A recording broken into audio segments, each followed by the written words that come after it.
Haberme facilitado la presentación del tema. Desearles a todos buenas noches. Quien les habla es el doctor Edgar Sánchez, soy médico clínico obstetra, trabajo en el Hospital San Bartolomé, soy docente de la Facultad de Medicina de la Universidad Ricardo Palma.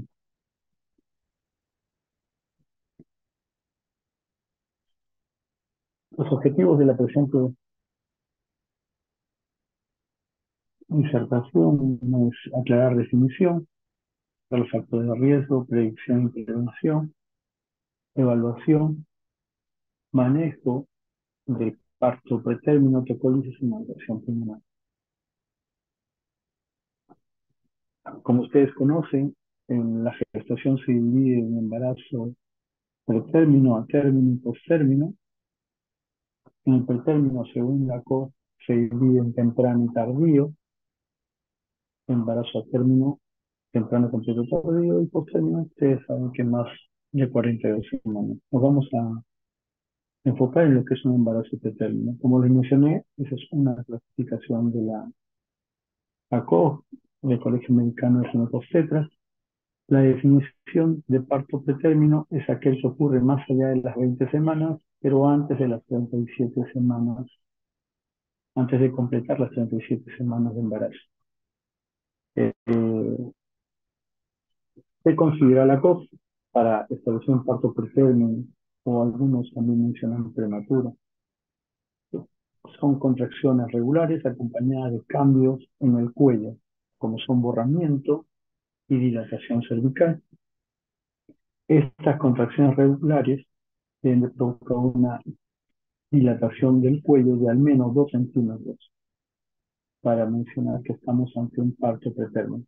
Existen varias subdivisiones entre diversas organizaciones, como la CO, el Centro de Control de Enfermedades o la OMS.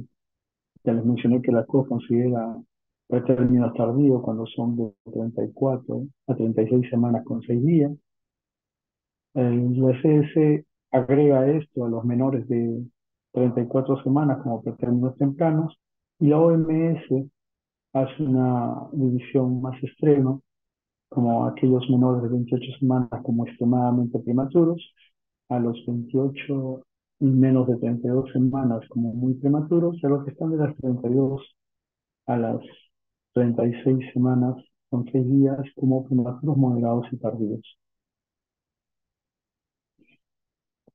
Estas clasificaciones carecen de una base funcional, ¿no? Hay que distinguir lo que es un pretérmino de un prematuro. El prematuro, como les diré, es aquel feto cuyos órganos no han sido completamente desarrollados. Y esto va acorde al tiempo de embarazo. Un bebito de 22 semanas no tiene el pulmón desarrollado como uno en comparación de 34 semanas. Y así a término, ¿no? Mientras más edad gestacional tenga este embarazo, va a tener un mejor desarrollo y función de sus órganos.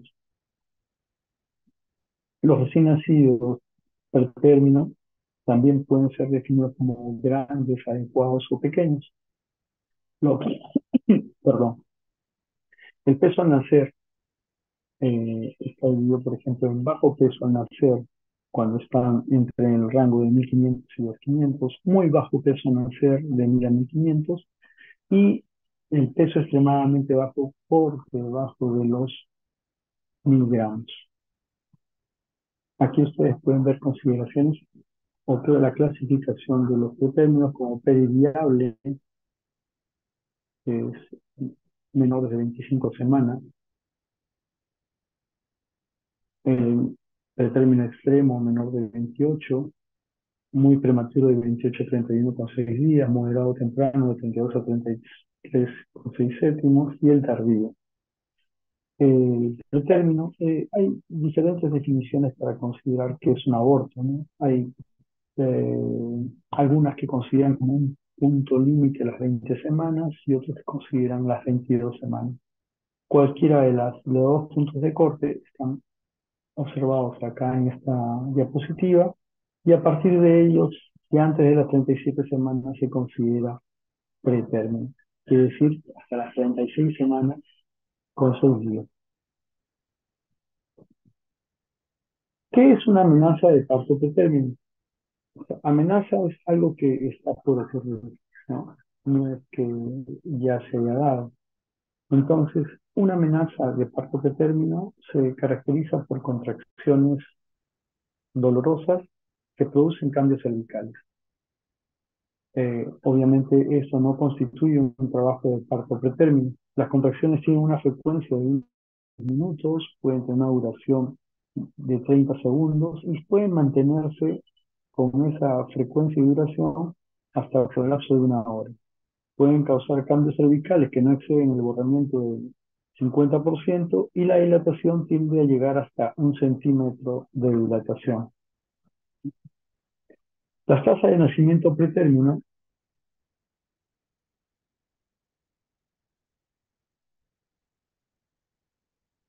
las tasas de nacimiento pretérmino eh, las mencionan dependiendo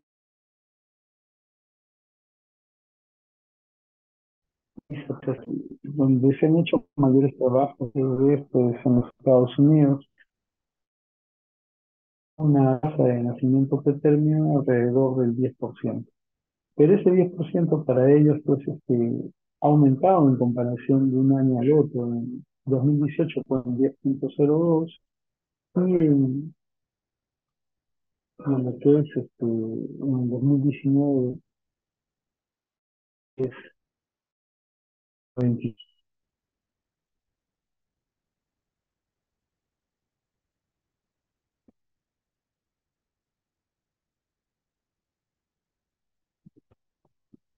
¿Y ellos a qué atribuyen este aumento en la incidencia? Es que antes el cálculo de la edad gestacional se basaba únicamente en lo que es la fecha de última regla, pero ahora la estimación de la edad gestacional se da por datos clínicos, ¿no? Al momento de nacer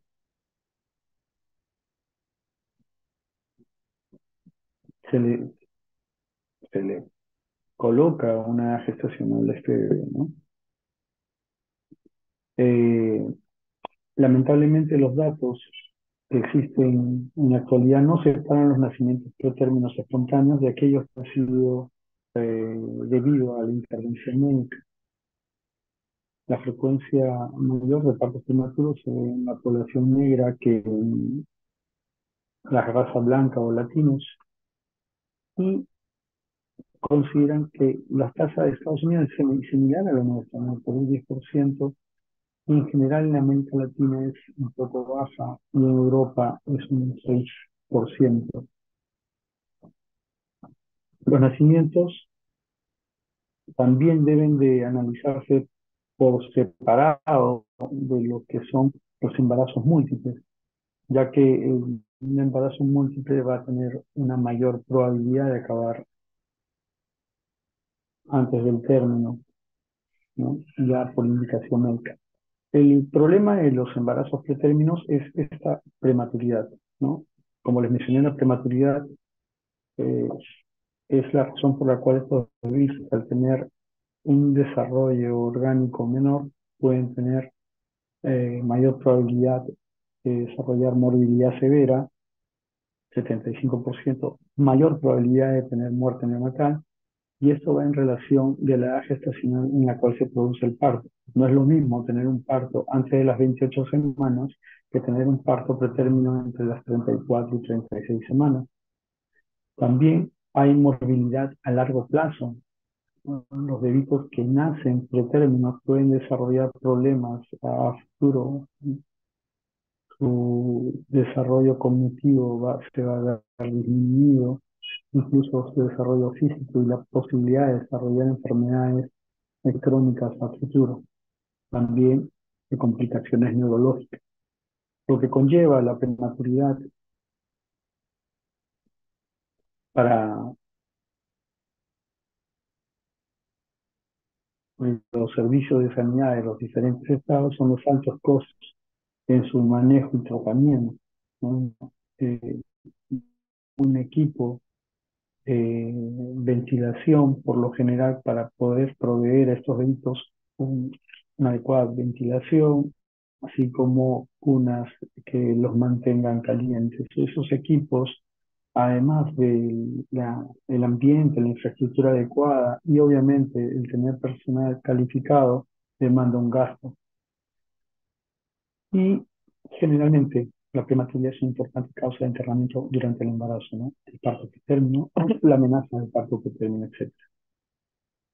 ¿Cuál es la morbilidad y mortalidad de estos bebitos? Eh, por ejemplo, en la tasa de mortalidad infantil en niños nacidos en el 2018 en Estados Unidos por debajo de las 28 semanas fue 186 veces mayor que un bebé a término. Se ha encontrado que el Apgar a los 5 y 10 minutos, un Apgar bajo, a los 5 y 10 minutos, estamos hablando de un Apgar menor de 7, se asocia a una mortalidad neonatal a recién nacidos prematuros aumentada. Se dice que estos recién nacidos prematuros, los que sobreviven pueden sufrir anomalías o morbilidades a corto y largo plazo, dependiendo obviamente de la inmadurez de sus órganos. Como ustedes ven en esta tabla, la mayoría de nacimientos se da por lo general en los pretérminos tardíos, entre las 34 y 36 semanas. Pero las mayores complicaciones se dan por debajo de las 34 semanas, ¿no? Los pretérminos tempranos.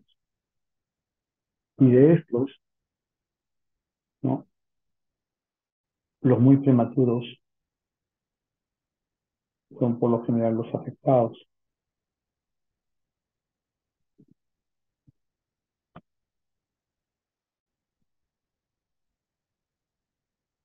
Dentro de las complicaciones que van a tener a corto o a largo plazo de los recién nacidos, con muy bajo peso, estamos hablando de adultos por debajo del kilo, tenemos en los pulmones problemas de síndrome respiratorio a corto plazo, apnea de la prematuridad, pérdida de aire, y a largo plazo, displasia broncopulmonar, asma, así en el sistema nervioso, hemorragia intraventricular, leucomalacia periventricular, hidrocefalia. Y a largo plazo, problemas como la parálisis cerebral, atrofia cerebral, retardo en el desarrollo neurológico.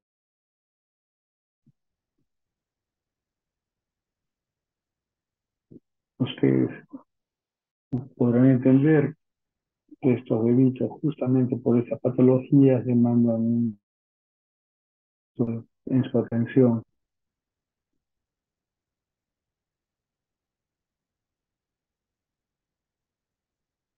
Cuando los bebés nacen mayor de un kilo, y generalmente la edad gestacional es mayor de 28 semanas, y se trata de semanas, la tasa de supervivencia puede alcanzar hasta un 95%.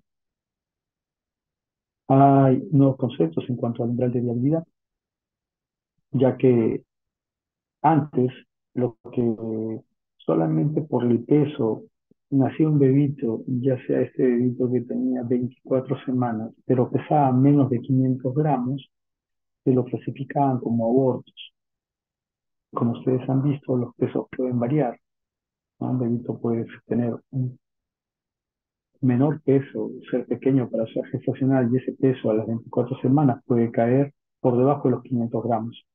Entonces, si nace vivo, tiene 24 semanas establecidas, independientemente del peso, ya no es un aborto, sino que se trata de un bebé nacido vivo. Y hay que darle, pues, el manejo según su tasa de sobrevivencia. Entonces, este umbral de la viabilidad se ha establecido entre las 20 y 25 semanas de embarazo. Pero acá, por lo general, están la mayoría de complicaciones como lesiones cerebrales y sepsis. Hay puntos de corte de lo que es supervivencia neonatal periviable, como un parto, por ejemplo, a las 23 semanas de gestación, puede producir la muerte con una tasa de supervivencia aproximadamente entre el 5 al 10%. Estas tasas mejoran cuando el parto se produce a las 24 semanas, con cifras que van de los 35 al 84%. Como ustedes ven acá, este es la supervivencia al año de los partos en este umbral periviable, ¿no? Entre las 22 semanas y las 25,6. Desde un estudio sueco. Ustedes ven 22, 23, 24, 25, 26 y cómo han comparado dos periodos de tiempo, 2004 al 2007, 2014 al 2016. Entonces, antes era muy difícil de manejar bebitos que tenían, por ejemplo, 23 semanas, 22 semanas, 24 semanas, porque la probabilidad con el equipo que había y los conocimientos que se tenía era poco probable que sobrevivan, ¿no? Y lamentablemente las secuelas que ellas tenían, pues superaban las expectativas tanto de los padres y por lo general van a ser una carga para ellos, ¿no? Por ejemplo, ustedes ven acá a las 22 semanas, por ejemplo, nacidos muertos y nacidos vivos, 65, en este periodo de tiempo, el 2004 al 2007, el 2014 al 2018 ha mejorado, ¿no? Las muertes ya son menos y a mayor cantidad de sobrevivientes. Eso ha sido también igual a las 23 semanas. Ustedes ven, hay más nacidos vivos, menos probabilidad de muerte debido a lo que se mencionaba, los avances en, en medicina y obviamente los equipos de mantenimiento. Y esas cifras no se manejan, no se han modificado casi los años en las 24 semanas y muy poco entre las 25 o casi a las 26. No, no ha habido modificación. Donde sí ha habido un aumento es entre las 22 y 23 semanas. No ha habido morbilidades mayores al año en recién nacidos que han sido admitidos a UCI, ¿no? De hablar de morbilidad mayor, me refiero pues a hemorragia intraverticular de grado 3 o 4, leucomalacia periventricular, enterocolitis necrotizante, retinopatía del prematuro, displasia broncopulmonar, ¿no? Ha habido una reducción leve en lo que es 22 semanas, ha habido un marcado en lo que es 23 semanas. Entonces, es muy importante la evolución en cuanto a lo que son los nuevos manejos y el equipo con que cuenta el hospital para poder atender a estos determinados. No podemos comparar un hospital en Lima con un hospital en provincia, donde probablemente su tasa de sobrevida en estos recién nacidos periviables es nula. No cuentan quizás con una prole, con las enfermeras capacitadas, todo el personal, todo es un equipo, es algo multidisciplinario. Este es una guía en lo que es el manejo de lo que es una amenaza de parto periviable, ¿no? Ustedes ven acá que hay situaciones que no se recomiendan, ¿no? Cuando el parto se produce en menos de 22 semanas, no se recomienda hacer la resucitación, tampoco dar corticoides o hacer tocólisis.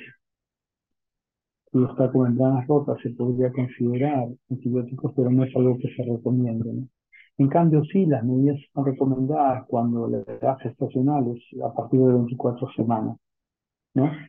Lo que sí hay un poquito de controversia es en la indicación de cesárea, ¿no? No recomendar algunos, se considera probablemente a partir de las 23 semanas o podría recomendarse a las 24, pero ya vamos a ver cuáles son las razones por las cuales yo puedo hacer una cesárea. Si es que la cesárea me evita complicaciones en los pretérminos. Hay un consenso de atención obstétrica que propone pues la atención del parto por cesárea, ya sea por indicación fetal meramente entre las 23 y 24 semanas. Esta no se da si el parto se produce a las 22 semanas, solamente se reserva si es que hay alguna indicación materna para cesárea. Pero lo que menciona eh, la evidencia es que la atención debe ser individualizada, ¿no? Dependiendo del caso o la patología que tenga la paciente, ¿no?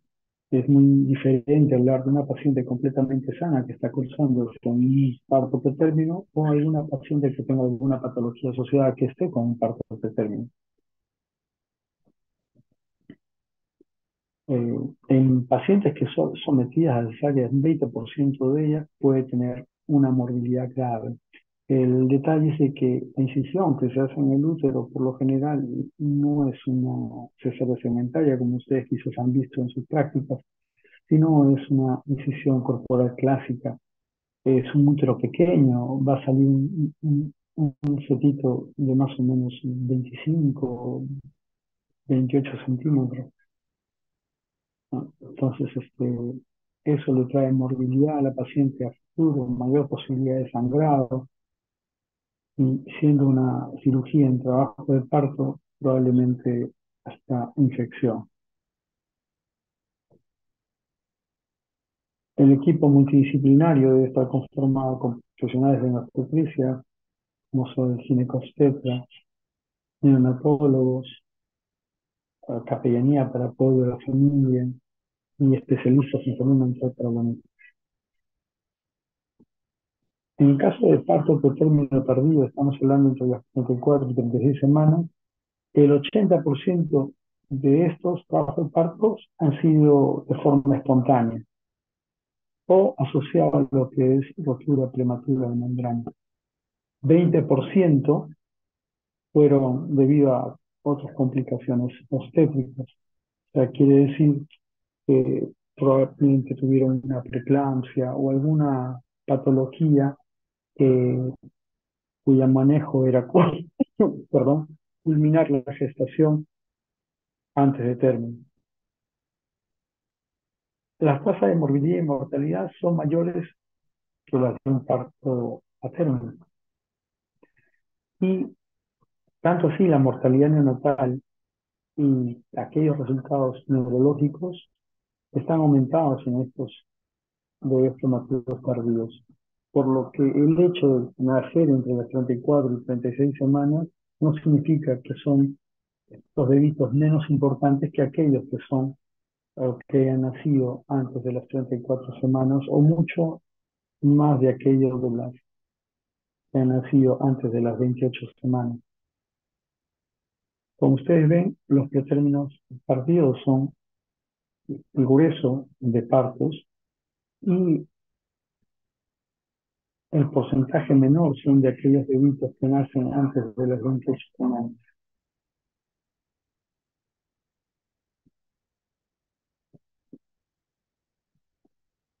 Las causas de parto pretérmino están directamente relacionadas a tres eventos. Lo que es el parto pretérmino espontáneo con membranas intactas, el parto que se da, o el trabajo de parto, el parto que se da en pacientes que han tenido ruptura de membranas pretérmino y los partos por indicaciones maternas y fetales. Como ustedes ven en esta torta, la mayoría de partos, el 45%, eh, se da de forma espontánea y hepática. Un 35% se debe a aquellos partos que vienen después de una ruptura de membrana por término. Y hay un 20% que están relacionados a otras patologías, ¿no? Hipertensión es una de ellas, a la cabeza, a la preeclampsia. Le obligan al médico a culminar el embarazo antes del término. Dentro del parto pretérmino espontáneo, pues hay innumerables factores asociados dentro de esta causa, ¿no?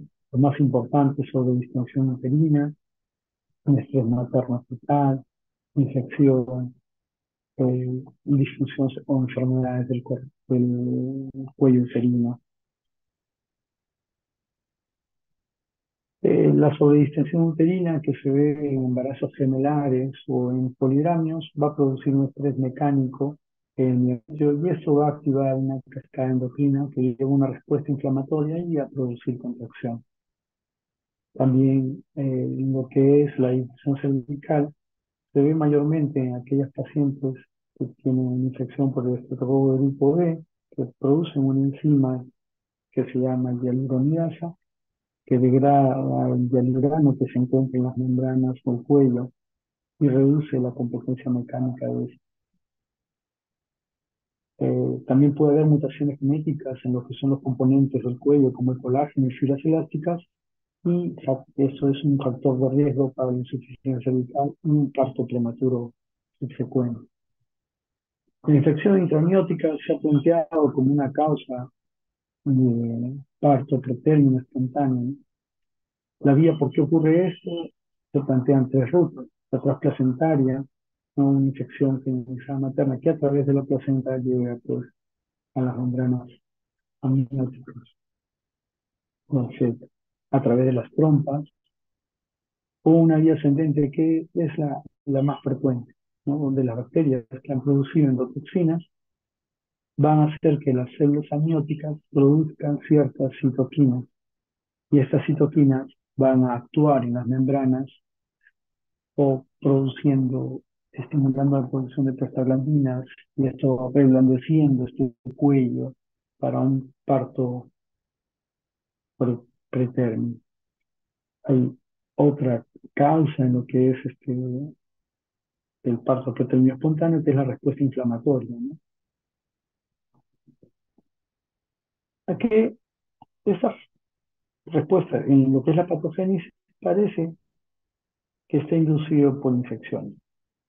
Estas bacterias que afectan al cuello por vía ascendente producen lipopolisacáridos y otras toxinas. Y estos son reconocidos por los receptores tipo pH, los toll-like receptores, de sus iniciales en inglés TLS. La activación de estos receptores tipo pH va a inducir una cascada en la que se produce interleuquina 8 y otras citoquinas como la IL-1 beta. También van a reclutar células inmunitarias del tracto reproductivo. Estas citoquinas son producidas por las células inmunitarias del cuello, la deciduo, las membranas, inclusive el propio feto. Cuando la producción de estas interleuquinas, que es inducida por los lipopolisacáridos de las bacterias, pueden causar un aumento en la síntesis de otras interleuquinas, esta interleuquina 6 y 8. También el factor de necrosis tumoral. Va a haber proliferación, activación y migración de leucocitos. O sea, va a haber leucocitos locales y va a haber leucocitos que van a migrar de otra zona. Las modificaciones en las proteínas de la matriz extracelular, efectos mitógenos y citotóxicos que pueden dar la fiebre y una respuesta de fase aguda. Muchos tejidos, entre ellos el miometrio, la adhesión de vilamios, van a ser afectados por la interleuquina 1B, beta.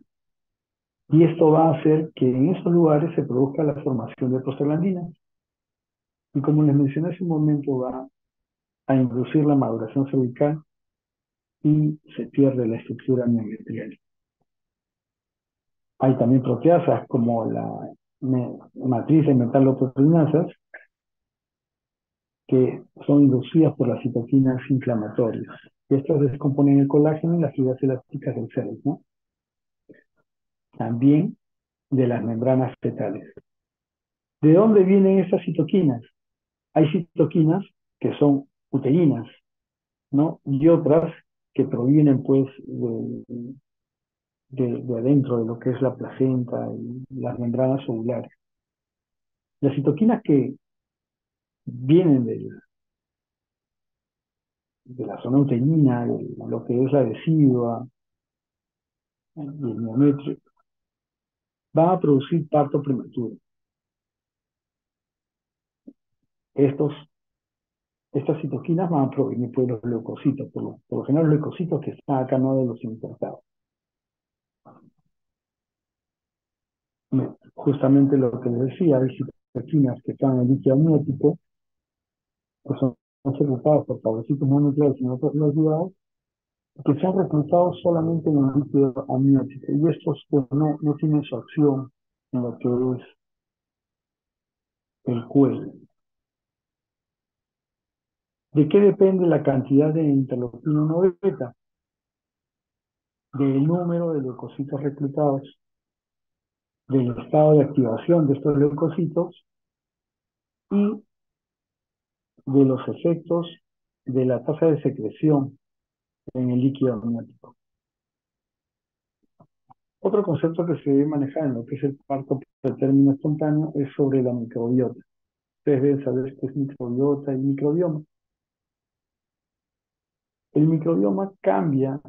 El microbioma, estamos hablando del microbioma de la vagina, o sea, de los microorganismos que viven ahí. Cuando hablamos de microbioma, pues son también subproductos o genes de, de esas bacterias, de esos microorganismos. Por lo general, el microbioma cambia durante el embarazo normal. Por lo general se reduce y se vuelve más estable. Lo que se ha visto, hay un aumento de la población en mujeres con parto pretérmino de Gardnerella vaginalis y Ureaplasma ureolítico. La evidencia más sólida de este papel de este microbioma en lo que es el parto prematuro se relaciona pues a la microbiota vaginal. Este hallazgo se ve refrendado en el poder beneficioso que tienen pues ciertos lactobacilos para proteger y disminuir la posibilidad de un parto pretérmino. Tanto se ha investigado que han llegado a establecer que la placenta humana no tiene no tiene un microbioma relevante, ¿no? No tiene casi microorganismos. En el caso de los partos pretérminos debidos al RPM o a la ruptura prematura de membrana antes del trabajo de parto, se menciona que esto ocurre de forma espontánea antes de las 37 semanas completas. Esa es la definición, no es inducido, ¿no? Pues se rompen las membranas antes de completar las 37 semanas y, lógicamente, antes de iniciar el trabajo de parto. Eso es ruptura prematura antes del trabajo de parto. Antes se denominaba RPM, o sea, ruptura prematura de membranas pretérmino. La causa de esta ruptura es múltiple, pero lo que es la infección y el daño al ADN inducido por el exceso oxidativo y la senescencia celular prematura son eventos disponibles.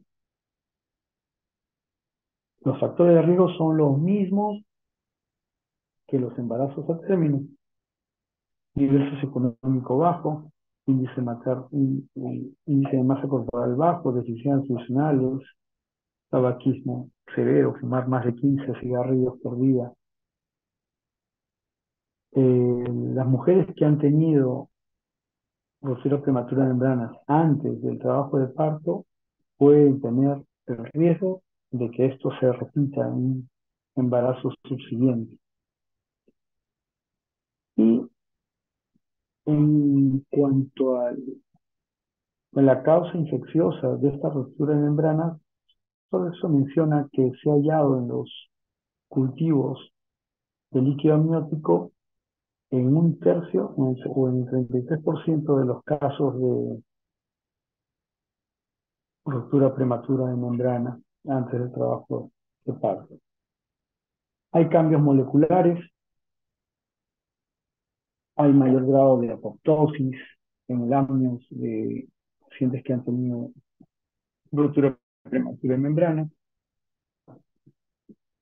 Menciona que esta apoptosis es regulada por las endotoxinas bacterianas, presencia de interleucina 1 beta y factor de necrosis tumoral. Esta ruptura de membrana aumenta la actividad de la trombina y activa la matriz de metaloproteasas y aumenta la síntesis de prostaglandina, que generalmente es la prostaglandina 2. La prostaglandina va a promover la maduración cervical y también desencadenar contracciones uterinas.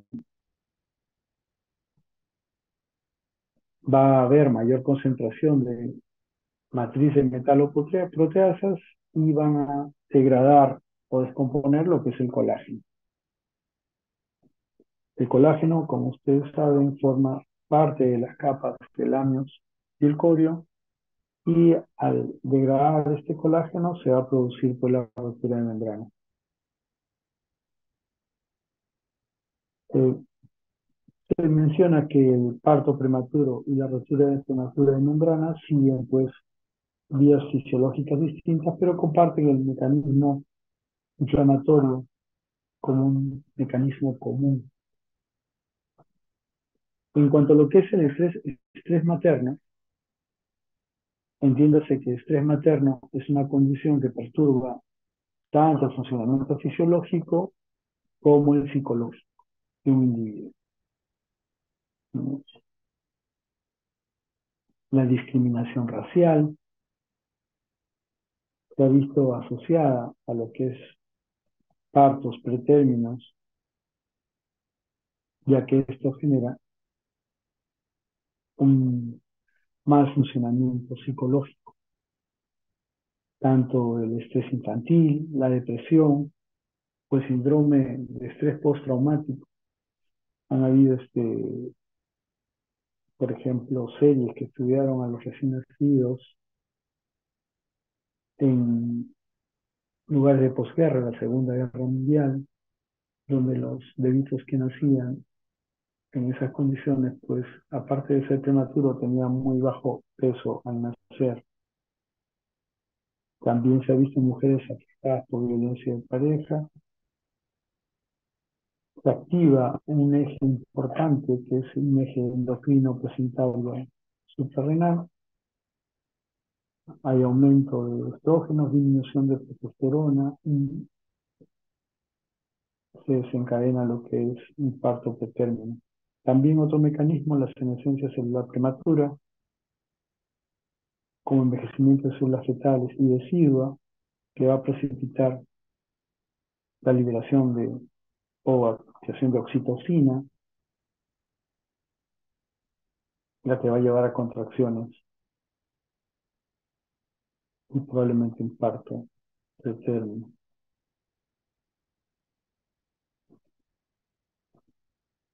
Dentro de los factores de riesgo, el más importante es el antecedente de un parto pretérmino previo. Se dice que el riesgo de recurrencia es 3 veces mayor que aquella mujer que no ha tenido un parto pretérmino previo. O sea, si una mujer dio a luz un bebito menor de 37 semanas, ella va a tener 3 veces más probabilidad de tener otro bebé pretérmino que una mujer que no ha tenido. El tercio de las mujeres cuyos dos primeros recién nacidos fueron pretérminos, dan un tercer recién nacido pretérmino también. El 70% de los nacimientos que ocurren generalmente se dan 2 semanas posteriores a la edad gestacional en que ocurrió el pretérmino previo. Las causas del parto también recurrieron. Solo el 10% del total de partos, el término se da con estos antecedentes. O sea que el 90% de partos pretérminos no tienen el antecedente de haber tenido un parto pretérmino previo. Se dice también que el riesgo de parto pretérmino recurrente está influenciado por la frecuencia de los partos pretérminos anteriores, como ya les mencioné, la gravedad medida por la edad gestacional, o sea, mientras el parto se produzca a menor edad gestacional, es muy probable que vuelva a recurrir. Y el orden en que ocurrió el parto pretérmino anterior. Esto se refiere a que si una paciente que tiene un parto pretérmino, su siguiente parto es a término, es probable que el siguiente no sea pretérmino. Y no así una mujer que sí ha tenido un pretérmino y vuelve a tener un pretérmino, el tercer parto es muy probable que sea pretérmino.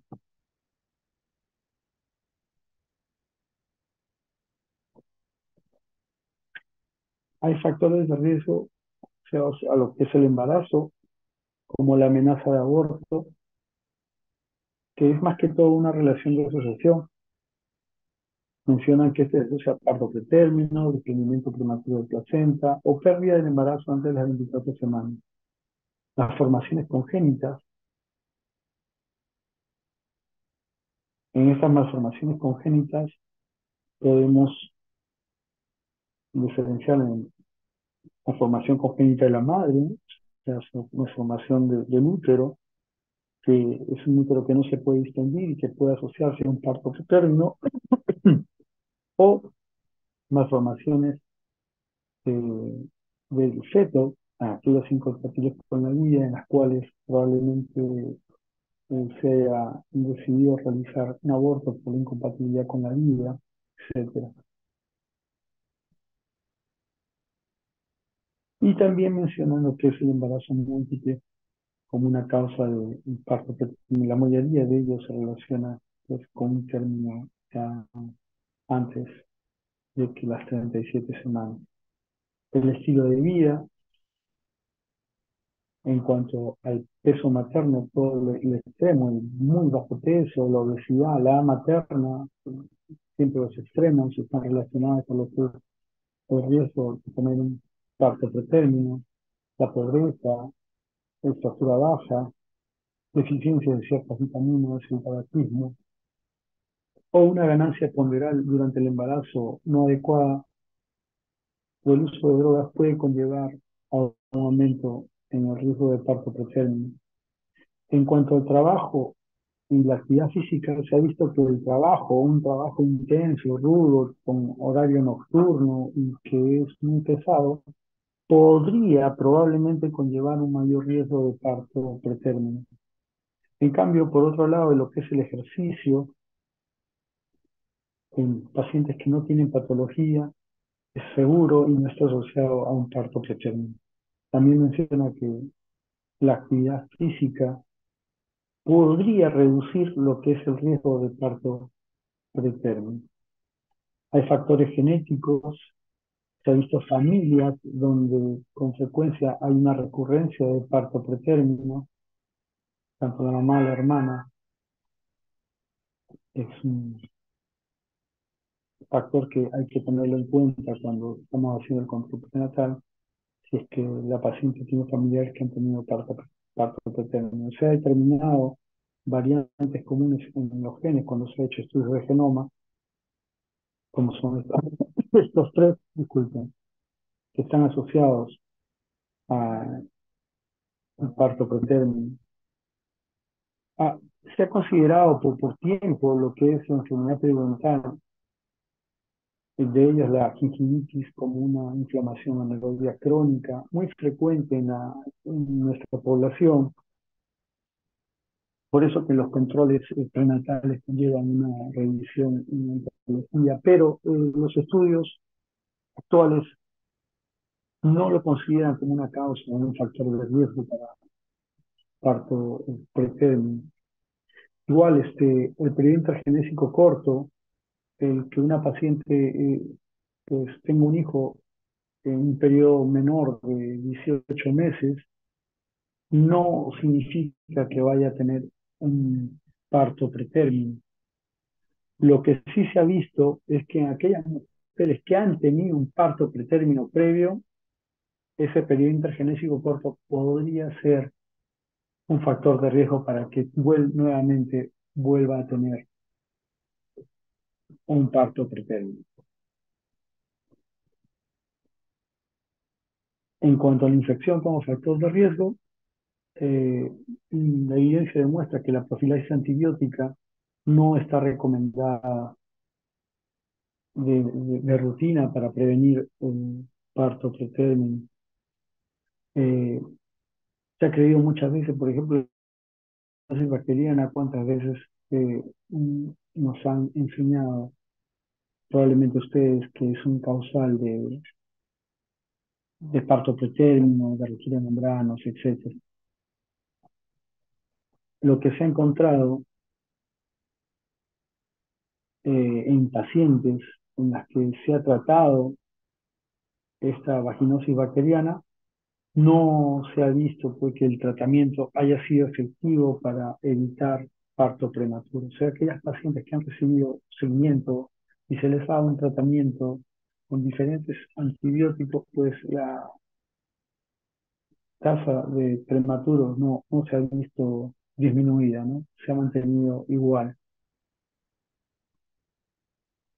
En cuanto al COVID-19, ustedes que han pasado la pandemia,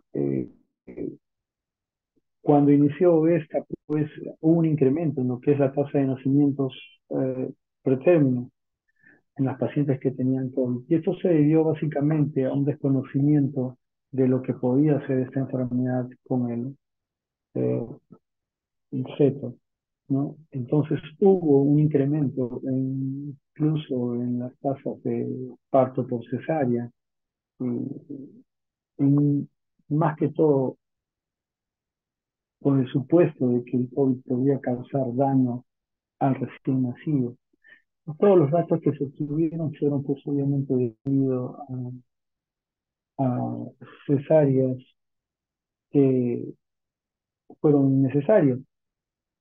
Lo que sí, el parto de estas pacientes se debe a la condición de la madre, ¿no? Si la madre tiene una condición o su estado de salud requiere que se culmine el embarazo para un manejo adecuado de su problema pulmonar, sí, esto también podría aumentar pues, la tasa de cesárea, pero el parto sería por indicación materna, más no fetal. No se termina el embarazo por un problema eh, del feto debido al COVID.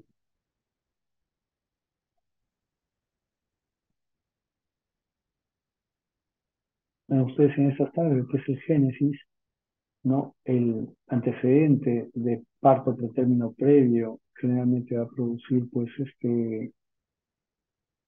un pretérmino espontáneo o un pretérmino indicado dependiendo si la causa es recurrente, los estilos de vida, el fumar, una dieta pobre, uso de drogas, estrés, causas genéticas, la infección, ¿sí? Asociada a la rubela y al micoplasma. Ya mencioné que la gingivitis, si no es cierto, es algo frecuente, no es un factor de riesgo. Y los intervalos o el intergenésico o internatal sería corto, no está relacionado per se a parto pretérmino. Si es que no tuvo, solo si tiene el antecedente de que el anterior bebé ha sido pretérmino. ¿Cómo hacemos el diagnóstico de parto pretérmino? El diagnóstico, pues, es igual que una paciente a término. Van a tener contracciones, va a haber una presión en la parte pélvica, va a haber pequeños dolores semejantes a una menstruación, dolor lumbar, pero a veces puede ser inespecífico, ¿no? Las pacientes vienen muchas veces diciendo que tienen dolor en el bajo vientre y puede ser de repente que están reteniendo orina o que tengan una infección urinaria, son inespecíficos. Lo que sí es importante es que toda paciente que reciba estos síntomas debe ser evaluada y hacerle un tacto vaginal y tratar de identificar si es que tiene contracción. Entonces, podemos encontrar cambios cervicuterinos que van desde la dilatación, acortamiento en la longitud del cuello uterino e inclusive diagnosticar una insuficiencia del cuello. El problema radica en aquellos pacientes en las cuales nosotros encontramos una dilatación y no hay síntomas. La paciente acude y no tiene síntomas, eh, simplemente va por una molestia probablemente o porque vio sangre. Y al examinar, pues no hay contracciones y encontramos un cuello condilatado. Se menciona que si encontramos una dilatación asintomática después de la mitad del embarazo, o sea, más allá de las 20 semanas, es un factor de riesgo importante para lo que es parto prematuro. Se encontró que un 25% de aquellas mujeres en las cuales se encontró una dilatación de 2 a 3 centímetros tuvieron un parto en las 34 semanas. La longitud del cuello uterino, para lo que es el cuello corto, siempre debe ser identificado mediante la ecografía transvaginal y se sugiere que este sea a partir de las 16 semanas. ¿Cómo definimos cervix corto? Aquel que mide por debajo de 25 milímetros, menor o igual de 25 milímetros.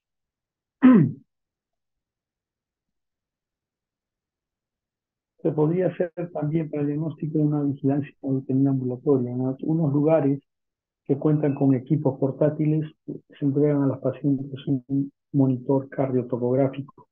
Las pacientes se lo colocan y van a su domicilio y son citadas para ver el reporte del monitor, si es que tiene o no tiene contracciones. Eh, Este es el cuello uterino. Para medir esto mediante una ecografía transvaginal, uno puede encontrar estas imágenes, ¿no? Una imagen en T que es normal. Ven ustedes el orificio externo, el orificio interno, cerrado, y esto en línea en azul son las membranas. Si hay un acortamiento del cérvix, se va abriendo el orificio interno y va a haber una forma en Y del canal cervical y las membranas van protrudiendo a través de ese orificio abierto. Una imagen en U, cuando ya es más severo el problema, o hasta ahí, ¿ve? En la U cuando ya no hay más que el orificio externo que contiene la salida de las membranas, ¿no?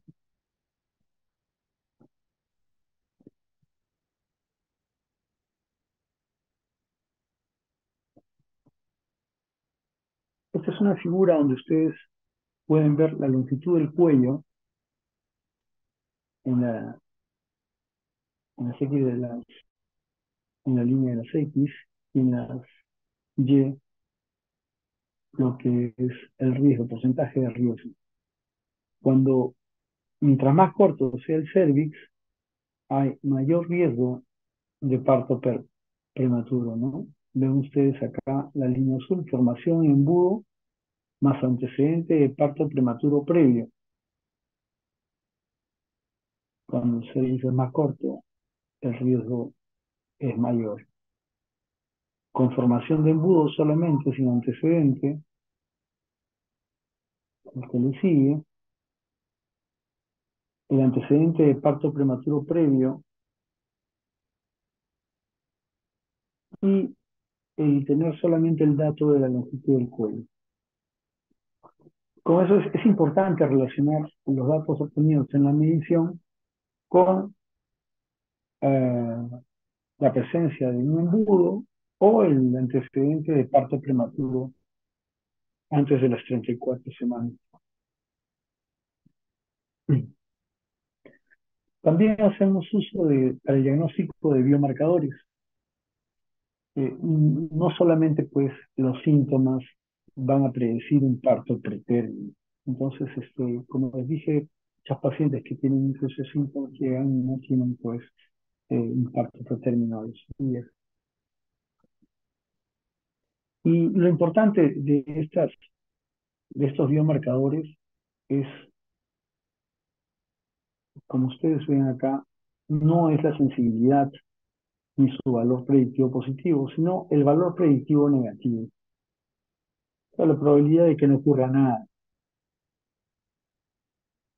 Y como verán ustedes, de los tres, que es la fibronectina fetal, el factor de crecimiento ligado a la proteína 1, similar a la insulina fosforilada, que es el otro, la alfa-aminoglobulina 1 placentaria, que son nuevos, ven ustedes que el que es superior en relación a los demás es la alfa-aminoglobulina 1 placentaria, 97 a los 7 días y 93% a los 14 días.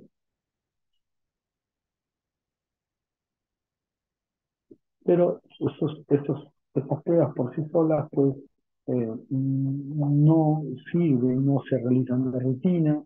Se hacen aquellas pacientes que han tenido el antecedente de parto pretérmino para ver la posibilidad de hacer alguna intervención con la finalidad de prevenir que ocurra un parto pretérmino.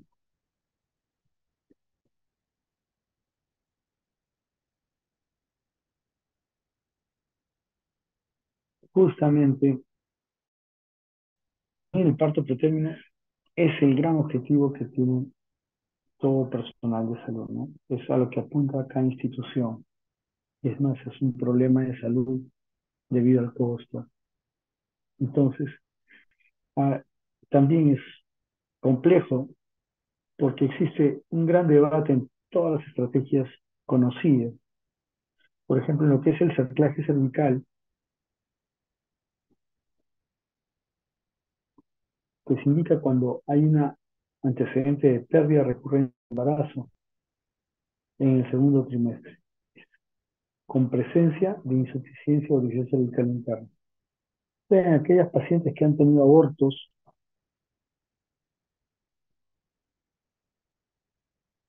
por encima de las 14 semanas, y se hace el diagnóstico de insuficiencia auditiva cervical interno, debe hacerse un cerclaje. Cuando hay el diagnóstico también de cervix corto por ultrasonido, pero no a todas las pacientes que han tenido o que tienen cervix corto, que se le hace, no es un examen que se haga de rutina, ¿no? Aunque ciertas instituciones promueven que esto sea así, ¿no? Eh, el cerclaje de emergencia en pacientes que tienen insuficiencia renal cervical, pero ya hay una amenaza de parto pretérmino, ese cuello ya se ha abierto y se puede hacer hasta las 24 semanas.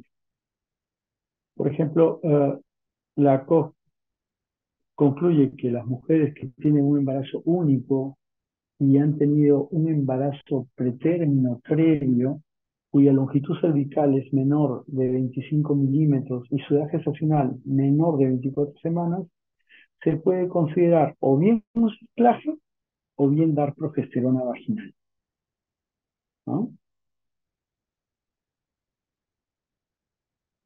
Esas dos posibilidades son las que se manejan. En esta figura vemos cerclaje versus no cerclaje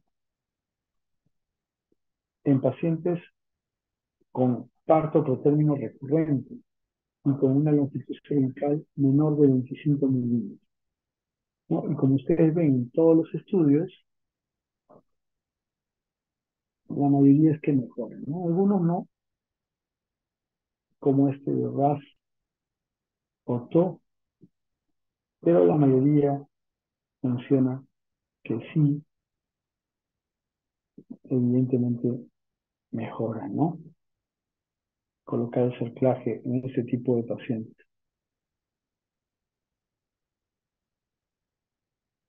El uso de progesterona para prevenir parto pretérmino como una profilaxis está basado pues en que los niveles de progesterona materna, fetal y amniótica están elevados durante el parto. El detalle es de que existe pues una abstinencia de la progesterona que se debe a la disminución de los receptores de lo mismo.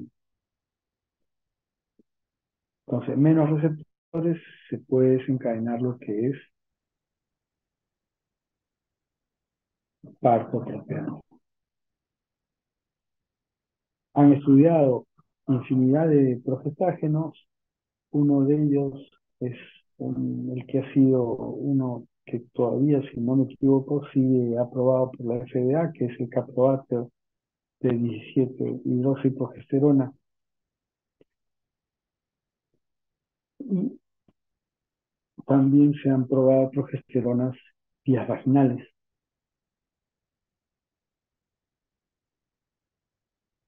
Las diferentes sociedades, como la Sociedad de Medicina Materno-Fetal y el Colegio Americano de Ginecobstetras, tienen que toda mujer con antecedente de parto prematuro previo o que no hayan tenido parto prematuro previo, pero tienen un cuello uterino corto que se ha identificado ecográficamente, deben beneficiarse de progesterona. ¿Qué compuestos de progesterona tenemos? Ya les mencioné el caproato de 17 hidroxiprogesterona, que es el único aprobado por la FDA, pero muy cuestionado. Muy cuestionado porque en el estudio que se hizo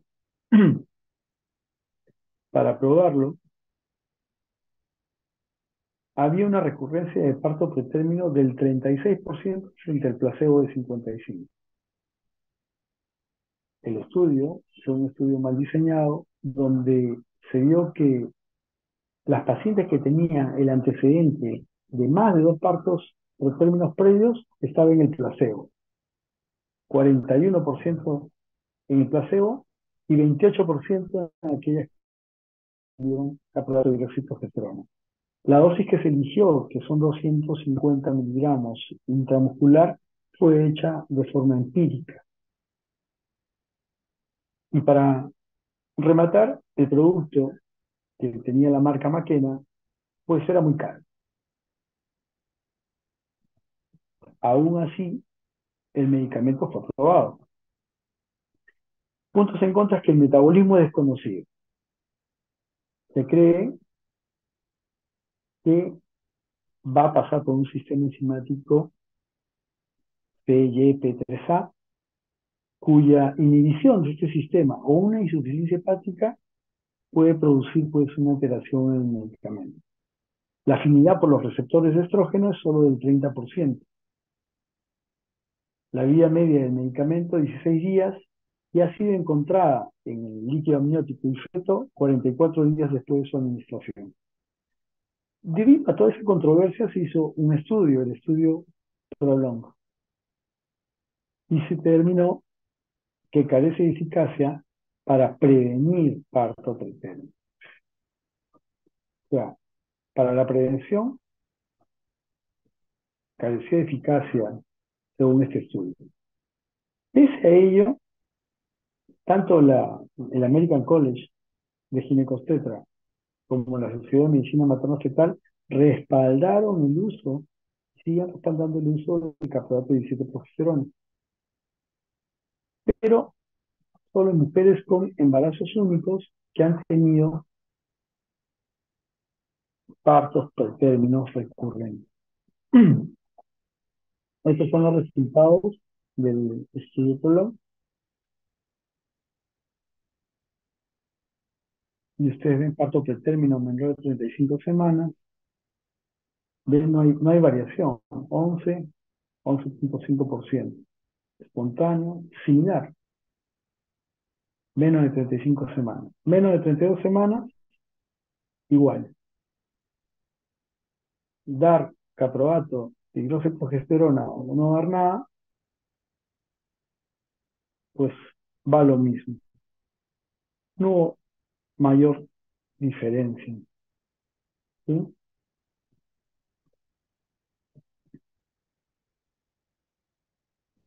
También tenemos la progesterona micronizada, la cual usamos 200 miligramos, se da vía vaginal y entre las 24 y 34 semanas. Las usa, se ha visto que es muy eficaz en pacientes con cervix corto, menor o igual de 25. Igual la presentación en gel vaginal, 90 miligramos, también cervix corto. Eh, el Colegio Mexicano de Ginecobstetras concluyó que hacer un cribado, hacer la cervicometría a mujeres sin parto pretérmino no era obligatorio, ¿no? Pero otras instituciones como la Sociedad de Medicina Materno-Fetal dijo que es una oportunidad para diagnosticar cervix corta, ¿no? Si bien es cierto, probablemente no tengan un parto pretérmino si es que no tienen los antecedentes, pero recuerden ustedes que el 90% de pacientes pues no tenían el antecedente de parto pretérmino. Se hizo también un estudio, el estudio óptimo, para ver si la progesterona podría prevenir parto pretérmino, mejora resultados. Ahí se consideró que el alto riesgo obstétrico a aquellas pacientes que tuvieron un parto espontáneo antes de las 34 semanas y con una longitud de cuello no igual a 25 milímetros. O también un resultado positivo para la fibronectina fetal. Y que encontraron que no hay menor riesgo en usar progesterona ni resultados adversos neonatales. O sea que el medicamento es seguro.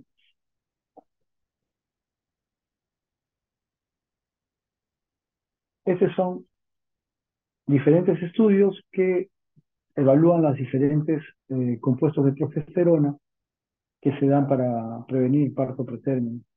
Ustedes ven acá la progesterona micronizada, la progesterona en gel y el caproato de hidroxiprogesterona. Y como verán, la longitud de cervix a las que se hizo los diferentes estudios y las características de la población. Y fue significativo, ¿no? El usar la progesterona es menor que el placebo. Igual en lo que es la progesterona en gel, 9 versus 16, y no hubo diferencias con un servicio incluso mayor en lo que es el caproato de hidroxiprogesterona. Aún sigue siendo, aún sí, está aprobado por la FDA y las sociedades lo siguen avalando. Esto de la aspirina es una novedad. No se utiliza aspirina para lo que es la prevención de parto pretérmino, pero sí les puedo decir que qué es lo que se ha visto en aquellas pacientes que por preeclampsia o por el riesgo de preeclampsia han recibido pues aspirina, ¿no? Se ha visto que la aspirina a dosis baja puede reducir la tasa de nacimientos prematuros. Eh, un estudio que se hizo justamente no para con este fin, sino con el fin de lo que es la prevención de preeclampsia, se encontró que la dosis de 81 miligramos, dadas a partir de las 6 y 13 semanas de gestación en adelante, ¿no? En aquellas pacientes, este estudio se hizo en unas pacientes que eran pues de ingresos bajos y medios, ¿no? Eh, no, no se produjo mayor cantidad de lo que es partos prematuros, no disminuyó la incidencia, pero tuvo una pequeña diferencia, ¿no? O justamente en ese estudio no separaron los partos prematuros espontáneos de aquellos que han sido médicamente indicados, ¿no? Porque se supone que tenían preeclampsia y algunos, a pesar de la profilaxis con aspirina, pues desarrollaban preeclampsia y se tenía que culminar. Y Sobre la aspirina, pues la COF no recomienda prevenir un parto prematuro espontáneo. Lo que sí sugiere es que se haga estudios a futuros, de repente, pues no solamente en países de ingresos bajos, sino también en países con ingresos altos. De los, del compuesto de progesterona, bueno, ya les mencioné que el caproato es aprobado por esto ya lo vimos, creo que sí, acá.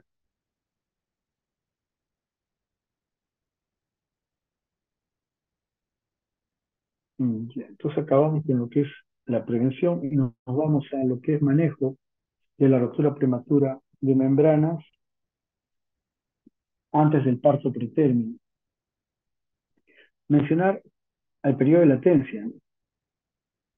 El periodo de latencia, por si ustedes no saben, es el periodo que ocurre desde que se rompen las membranas hasta que empieza el parto. Ese es el periodo de latencia. Y el periodo de latencia es inversamente relacionado a la edad gestacional. Quiere decir que a menor, si la ruptura ocurre a menor edad gestacional, va a tener un mayor periodo de latencia. Después esto ocurre en términos tardíos o probablemente en fetos a término, ¿no? Mayor edad gestacional, menor periodo de latencia.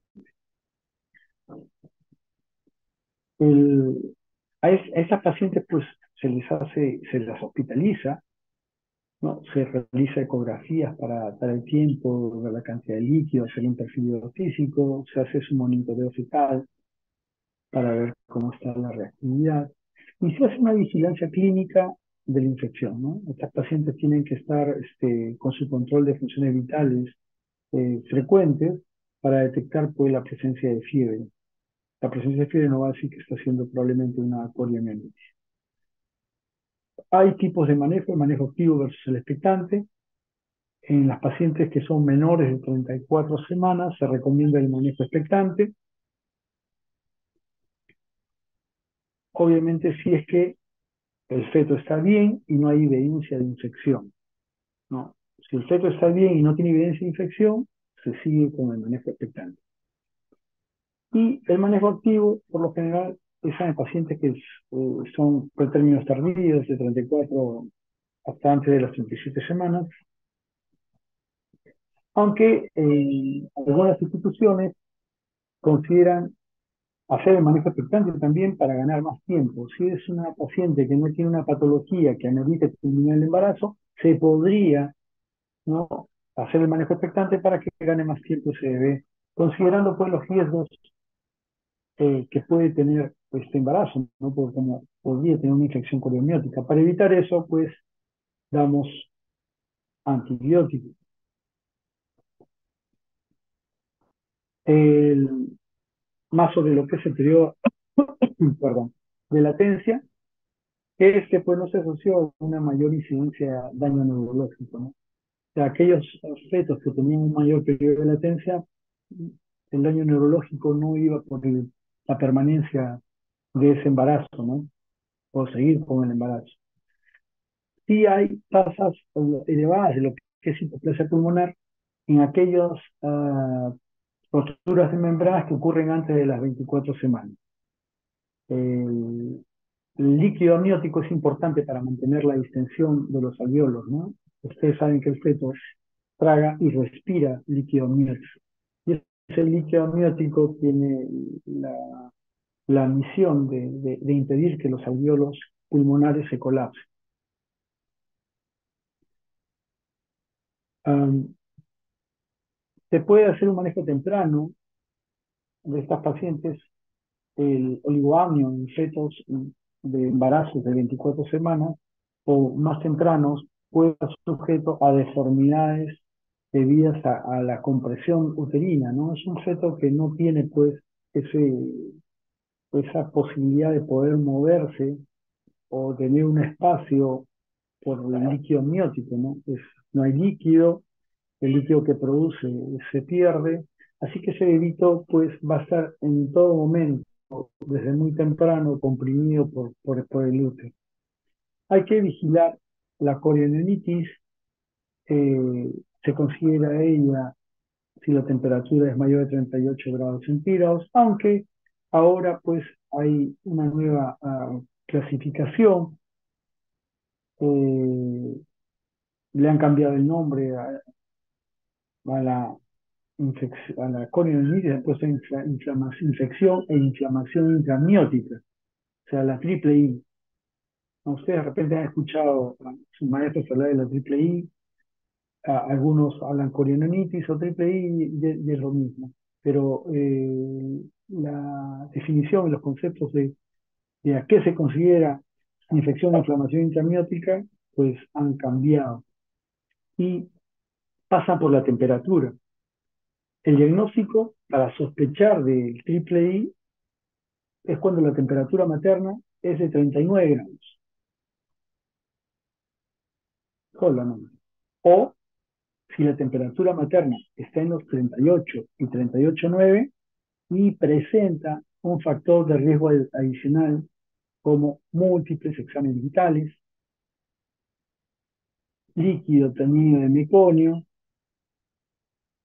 tiene un monitoreo anormal y presencia de ciertos patógenos. De repente le han hecho un cultivo al final y sale que tiene estreptococo grupo B, o probablemente o un, una ITS. Entonces, también se puede considerar como que tiene una triple I.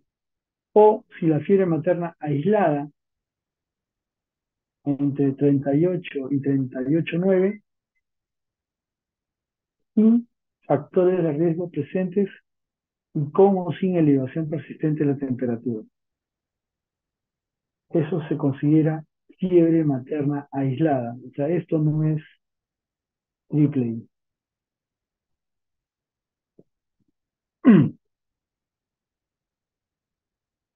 La probabilidad de que haya mayor incidencia de sepsis del feto, dificultad respiratoria, convulsiones, hemorragia intraventricular, leucomalacia periventricular, mayores tasas de parálisis cerebral en bebitos que tienen rotura prematura de membranas, preparto, pretérmino. Eh, este estudio es muy importante, por eso se los he dejado acá, que hicieron un estudio en 11 millones de recién nacidos en Estados Unidos en 2 años. Y ellos encontraron que 1,6% de embarazadas tuvieron fiebre durante el parto. 1,6%. Y esa fiebre fue predictor de muerte relacionada con infecciones, tanto en recién nacidos a término como en los pretérminos.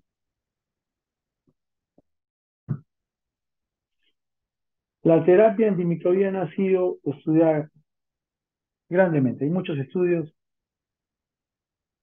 y con varios antibióticos para lo que es eh, la profilaxis antimicrobiana, ¿no? No estamos tratando eh, una infección y lo que es la rotura prematura de membrana, sino el riesgo de que ocurra una infección. ¿Y qué es lo que encontraron? De estos 3 ensayos, solamente 3 encontraron resultados beneficiosos de los antibióticos antes de las 35 semanas. Menos probabilidad de desarrollo de corionitis, menor cantidad de recién nacidos con sepsis y el periodo de latencia fue mayor, se prolongó 7 días en los fetos, ¿no?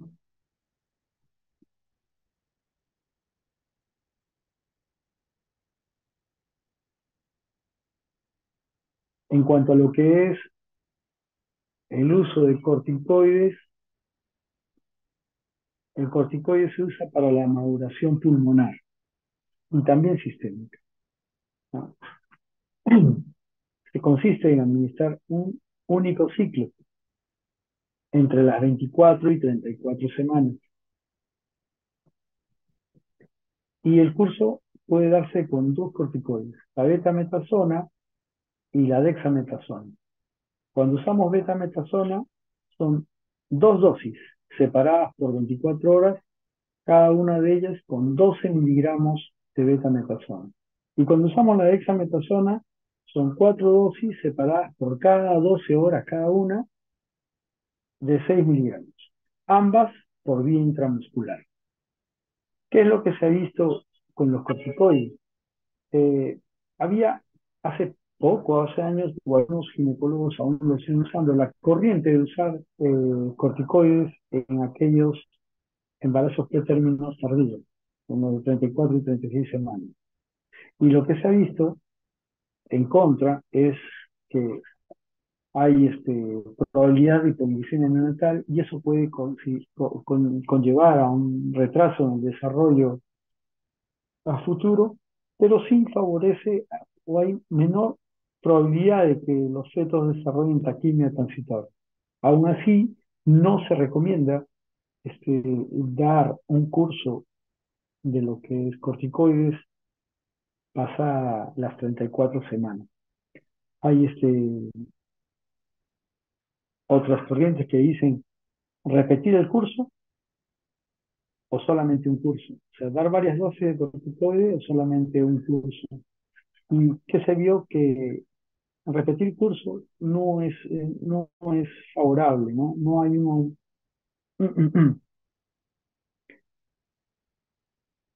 va a haber un aumento que no es significativo por estos cursos repetidos de lo que es parálisis cerebral. O sea, en los pacientes que se repitieron los cursos más de una vez, hace una vez hubo un aumento no significativo de parálisis cerebral. Por eso se desaconseja repetir el curso. Y repetir el curso me refiero a que en vez de dar un solo curso a las dosis mencionadas, digamos, tuvo a las 24 y le dieron pues a las 26 semanas, otro de repente a las 30, ese es repetir el curso, ¿no? Y la terapia de rescate es aquella que se da eh, después de haber pasado 7 días de la última dosis. En esa, pues, hay un mayor riesgo de un síndrome de distrés respiratorio. Por eso que el Colegio Americano se debe considerar solamente un ciclo de rescate en mujeres con fetos menores de 34 semanas, cuyo ciclo anterior se administró en menos de 7 días antes. Solamente en ese caso se podría dar un único ciclo de rescate.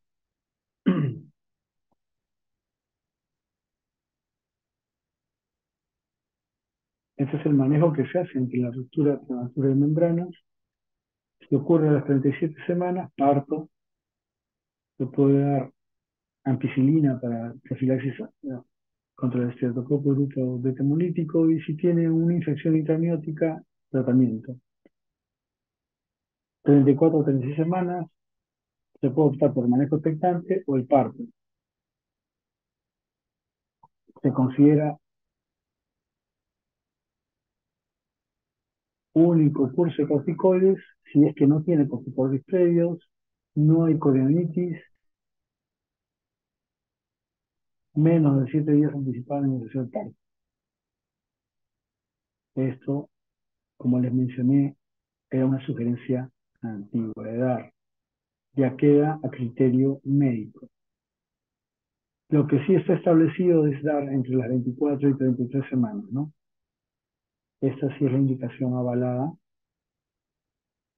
por las diferentes instituciones. Ahora vamos a ver el manejo del parto pretérmino en pacientes que están con membranas intactas. Y la idea siempre es retardar el parto, si se puede, más allá de las 34 semanas. Había la corriente por el hecho de que en la génesis del parto pretérmino están las causas infecciosas y se hacía pues amniocentesis. ¿Y qué es lo que vieron? Vieron que una de cada 10 mujeres tenía una infección intramniótica, pero esta es subclínica. O sea, se detecta una infección, pero la paciente no tiene ningún signo de infección, no tiene fiebre, no tiene otra molestia. Entonces, es un manejo que se ha ido desechando. Ya no se realiza amniocentesis de rutina porque la ayuda o el valor que tiene no es aceptable. Los corticoides están igual como en el parto, como en la ruptura prematura membrana, y se realiza también neuroprotección. Esta neuroprotección se realiza a toda mujer que está en trabajo de parto pretérmino, tenga o no tenga membranas rotas.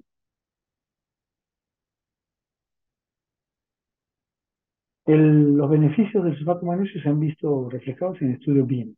En este estudio se usó 6 gramos de carga en las primeras 20-30 minutos y luego se daba 2 gramos por hora. Se suspendía luego de 12 horas si no había parto y se reanudaba si nuevamente empezaban las contracciones. Cuando pasaban más de 6 horas de haber suspendido, pues se reiniciaba nuevamente con dosis de carga. Hay diferentes esquemas en cuanto al manejo de la neuroprotección. En otros lugares se utilizan 4 gramos de carga con 1 gramo por hora, pero este es el estudio original. Y ustedes ven en esta tabla cuáles son las diferencias entre la prevención de parálisis cerebral usando sulfato de magnesio y placebo. Acá hay un error en la tabla, en general acá son 20 y acá son 38. Como ustedes ven, no hay diferencias en fetos mayores de 25 a 27 semanas en cuanto a porcentaje.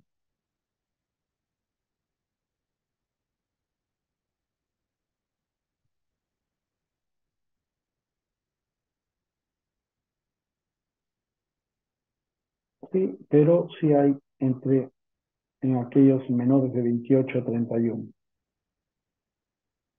¿no? Hay una disminución de lo que es el porcentaje de la incidencia de parálisis cerebral.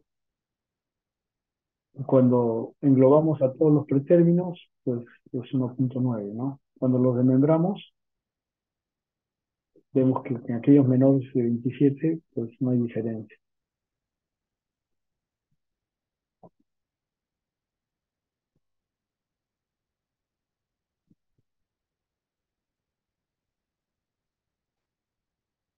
Lo mismo acá para neuroprotección.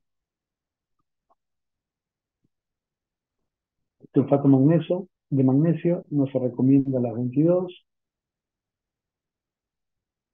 se podría considerar a partir de las 23 y es recomendado desde las 24.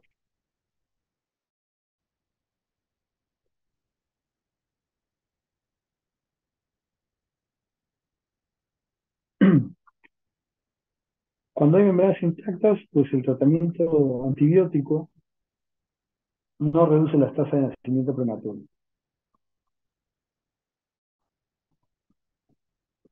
El reposo en cama, si bien es cierto, es una medida que se hace generalmente para lo que es este RPM previo al parto pretérmino, en pacientes que tienen parto pretérmino y membranas intactas no es una medida que se recomienda. Los pesarios se han usado, pero no hay evidencia que respalde su uso en pacientes con un cuello menor de 25 milímetros. Se podría optar por cerclaje de emergencia, pero si tiene cambios cervicales activos y está con contracciones, el cerclaje está, o sea, no debe haber contracciones para poder colocar un cerclaje de emergencia.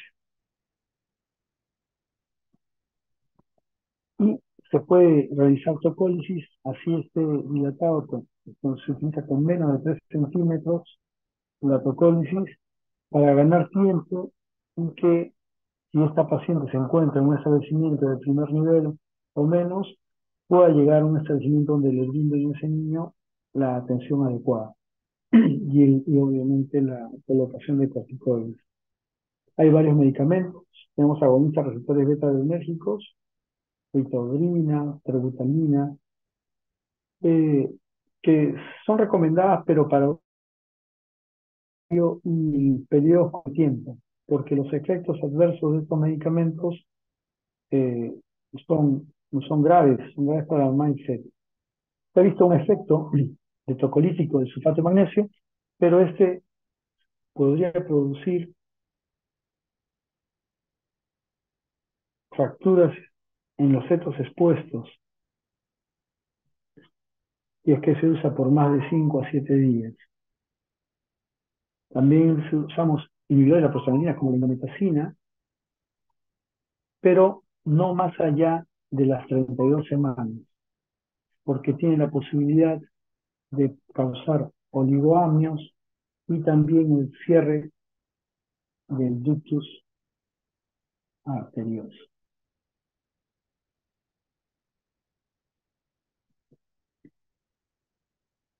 Los bloqueadores de canales de calcio han demostrado ser los menos lesivos. Nosotros usamos nifedipino a dosis de 10 miligramos cada 20 minutos por 4 dosis. Ese es un curso de nifedipino. Hay otros agentes como el atosiban, el óxido nítrico, pero no se recomiendan como el uso de nifedipino. Es el que menos problemas trae tanto a la embarazada como al feto.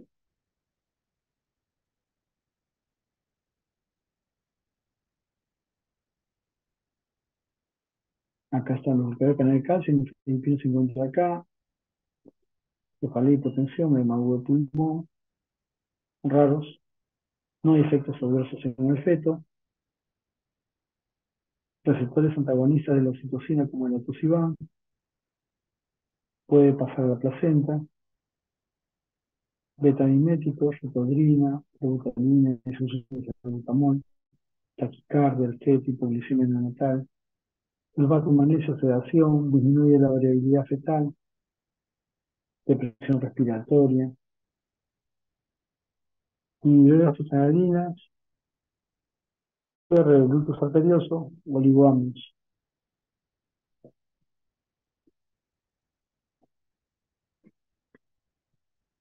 Dadas todas las medidas, el parto puede progresar y, bueno, tenemos que estar preparados para brindar la atención a la señora y a su bebé. Entonces, ya en la sala de dilatación, cuando se ha hecho todo lo que hemos mencionado, pero el parto prosigue, la paciente tiene que estar con monitoreo continuo, tanto ella como el feto. Si hay una taquicardia fetal, aún así en ausencia de fiebre, y si la paciente tiene rotura prematura de membranas, podría pensarse en sepsis. De todas maneras, hay que corroborar si es que tiene una infección para poder iniciar antibiótico tempranamente. Cuando iniciamos antibiótico en los pacientes con rotura de membrana, usamos ampicilina y eritromicina.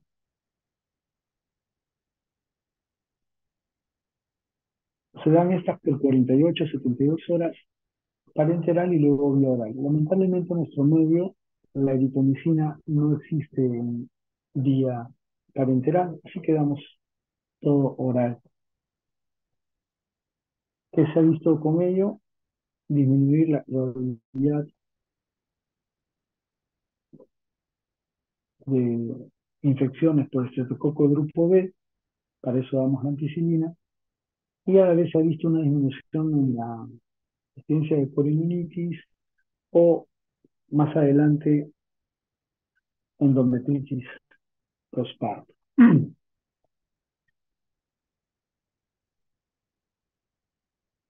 Cuando el feto presenta acidemia, esto puede traer consigo complicaciones notables debidas al parto. Por eso que tiene que el bebito tener un buen monitoreo para descubrir si es que hay alguna alteración de los latidos o el bebito puede estar sometido a una asfixia perinatal. sería ideal realizar pH de cuero cabelludo ante la sospecha de ictio perinatal y actúa en base al pH del feto.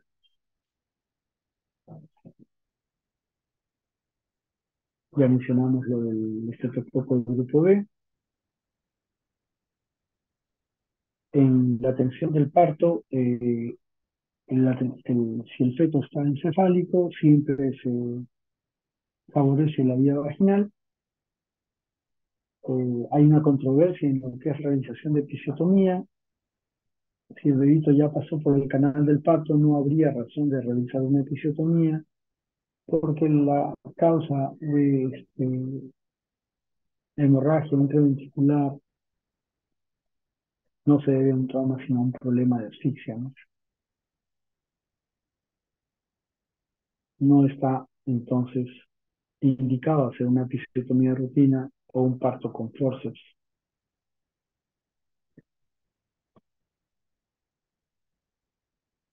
Tiene que tenerse con personal capacitado, quiere decir que un parto pretérmino no lo pueden atender en un primer nivel de atención, tiene que ser de todas maneras un hospital que cuente con la infraestructura necesaria, los profesionales capacitados y el equipo de punta para poder brindar la reanimación según la edad gestacional del, del bebé.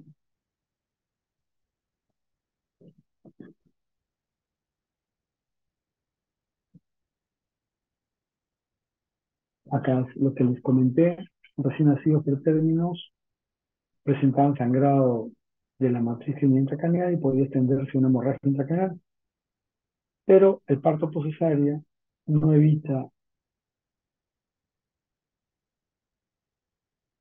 el trauma del trabajo y el parto vaginal podría prevenir estas complicaciones. Los resultados en- para esto, pues no han mostrado mayor diferencia. Se han realizado cesáreas y aún así se han visto que estos fetos han presentado hemorragia intraventricular.